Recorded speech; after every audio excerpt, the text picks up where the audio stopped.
religion shall be able to separate us from the love of God which is in Christ Jesus our Lord. Mo na ato ulit. Wa yun makapahimulag nato gikan sa pagmamahal sa Diyos. Ang Diyos ay gugma nato patay at buhi iya ka sa Diyos. Ngayon, whether we live or we die, we are the Lord. Kung mamatay ka, iya ka sa Diyos. Kung mabuhi ka, iya ka sa Diyos. Kay siya, namatay kung nabanhaw na buhi, aron siya mahimong Ginoo sa mga buhi o sa mga patay. Kung ang Diyos na higugman, kung ang Diyos na katiman namo, katiman ko siya na higugman sa mga patay. Kay siya, dili lang, Diyos sa mga buhi, Diyos ko siya sa mga patay. Amen ba? Amen. So, ayaw kabalaka kung sa siya ron. Mas kabalaki ang imong kaugalingon. Kay matod paswali gabi, ikaw utangan ka, siya walay ikaw. Paninglan ka, bisag kinsa maningil, Lunes, Martes, Miyerkules, kaya naghan kayo maningil. Pero kani, walay maningil. Diba? Kaya na siya sa kamot sa Ginoo. Mo na yung minutin kanta. Isap na Jesus ako, di ba? Nagpauraray man. So nagpauraray na siya.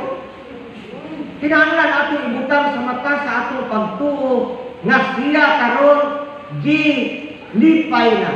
Nagkanta na siya, naghimaya na sila sa Ginoo, kauban sa mga manluluda. Sa mga serapines, mga kirubines, sila si Michael, di ba? Naghantay na sila. O here, naghantay mga angel. Nipet. Nagkanta na sila. Tuan na ros niya.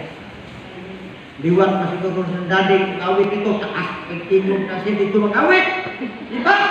Alang sa pagdaig sa Ginoo. Kaya nakingon na dito, na siya, ikuan sa kumbakba, na siya Ginoo sa talang mga Ginoo. Diba? Ayag siya atos langit, o siya atong daygon sa atong mga baka, na siya mga atong hari sa mga hari, o Ginoo sa mga Ginoo. So, sumat kindat, kita mupalargan niya ro. Na atay dispidida. Pero ang nindot.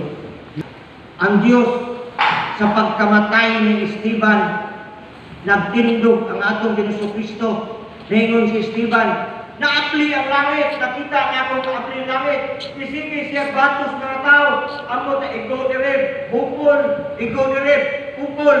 Pero ang iya nakita, dili ang bato nga nagpadung niya, ang nakita naapli ang langit.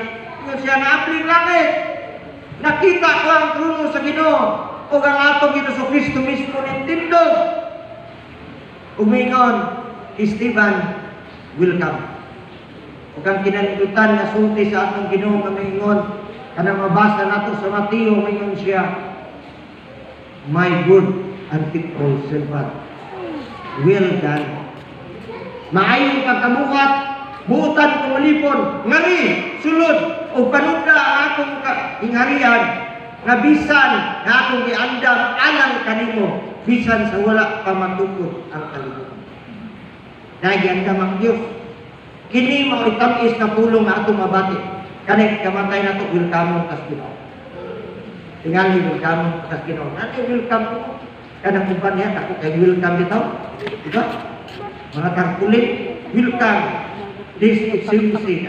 Mas na pa ko na welcome sa Ginoo.